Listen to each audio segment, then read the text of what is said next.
Hello friends, welcome to home food recipes. આજે આપણે બનાવીશું એકદમ હેલ્ધી અને ટેસ્ટી જમરૂખનો જ્યુસ. જમરૂખના ફાયદા તો તમને બધાને ખબર જ હશે. એમાં ફાઇબર સારી માત્રામાં હોવાને લીધે ડાયજેશન સિસ્ટમ સુધારીને કોન્સ્ટિપેશન દૂર કરવામાં પણ હેલ્પ કરે છે. સાથે જ એમાં vitamin C, vitamin A, calcium અને આયર્ન હોય છે. તો બાળકોથી લઈને મોટા દરેક માટે આ જ્યુસ ખૂબ જ ફાયદાકારક છે. જો તમે ડાયાબિટીક પેશન્ટ હોય તો તમારા માટે જમરૂખ ખૂબ જ ફાયદાકારક છે, કારણ કે બ્લડ સુગર કંટ્રોલ કરે છે. તો ચલો આ ચટપટું જામફળનું જ્યુસ કેવી રીતે બનાવવું એ જોઈ લઈએ. તો જમરૂખનું જ્યુસ બનાવવા માટે અહીંયા મેં ટોટલ 500 ગ્રામ જેટલા જમરૂખ લીધા છે, જેમાં 2 મોટી સાઇઝના અને એક આ રીતનું નાની સાઇઝનું જમરૂખ છે. ત્રણેયને એક વખત બરાબર મેં ધોઈ લીધા છે. હવે આપણે આ રીતે ચપ્પુથી થોડું આગળ પાછળનો એનો ભાગ રિમૂવ કરી દઈશું અને એને મીડિયમ ટુકડામાં કટ કરી લઈશું. અહીંયા આ જમરૂખના હું છોતરા નથી કાઢી રહી, કારણ કે એકદમ સરસ પાકેલા જમરૂખ લીધા છે, તો એની સ્કિન પણ સોફ્ટ છે. જ્યુસ બનાવવા માટે હંમેશા એક વાત ખાસ ધ્યાન રાખવી કે સરસ પાકેલા હોય એવા જ જમરૂખનો યુઝ કરવો.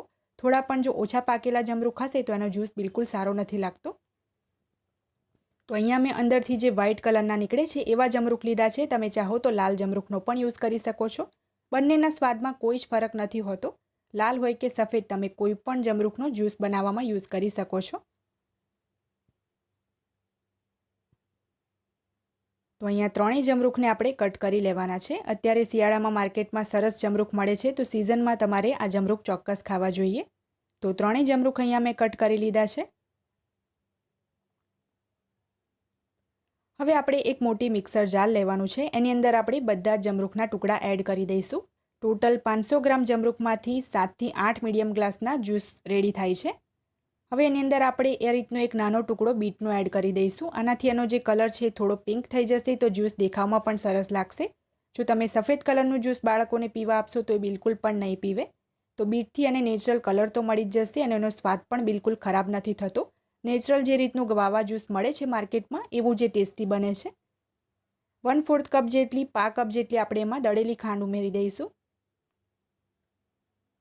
1 ટેબલસ્પૂન જેટલું આપણે એમાં શેકેલા જીરાનો પાવડર ઉમેરી દઈશું. બધી જ વસ્તુ આપણે અત્યારે પીસતી વખતે જ ઉમેરી દેવાની છે. 1 ચમચી એટલે કે 1 ટીસ્પૂન આપણે એમાં સંચળ ઉમેરી દઈશું, બ્લેક સોલ્ટ.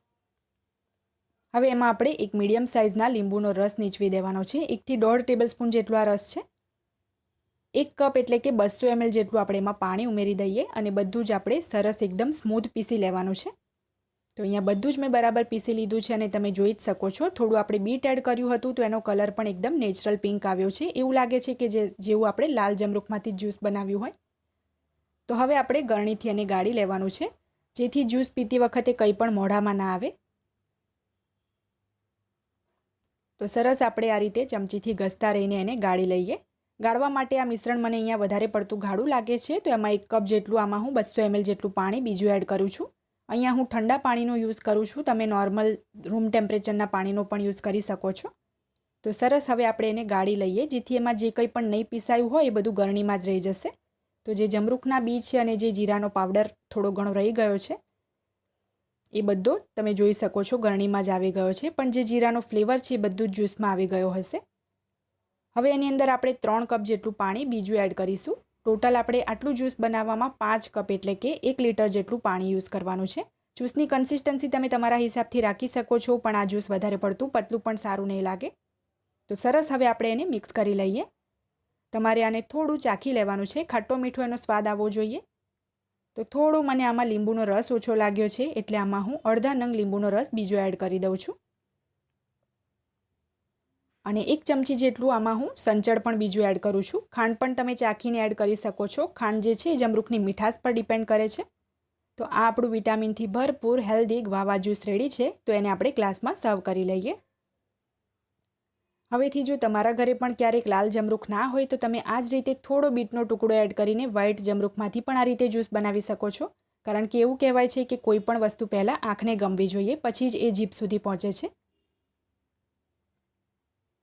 તો હવે આ જ્યુસને આપણે થોડા ફુદીનાના પાનથી ગાર્નિશ કરી લઈએ. તમે પણ આ રેસીપી ચોક્કસ ટ્રાય કરજો. જો તમને મારી આજની આ રેસીપી પસંદ આવી હોય તો મારા વિડીયોને લાઇક કરી, શેર કરી, ચેનલને સબસ્ક્રાઇબ કરવાનું બિલકુલ ના ભૂલતા. સબસ્ક્રાઇબ બટનની બાજુમાં જે બેલ આઇકન છે એને પણ દબાવજો, જેથી તમને મારા દરેક નવા વિડીયોની નોટિફિકેશન મળતી રહે. અને જો તમારે મારી આ જ રેસીપી હિન્દીમાં જોવી હોય તો એની પણ મેં લિંક નીચે ડિસ્ક્રિપ્શન બોક્સમાં આપી દીધી છે. તો મળીએ નેક્સ્ટ વિડીયોમાં. ત્યાં સુધી આવજો.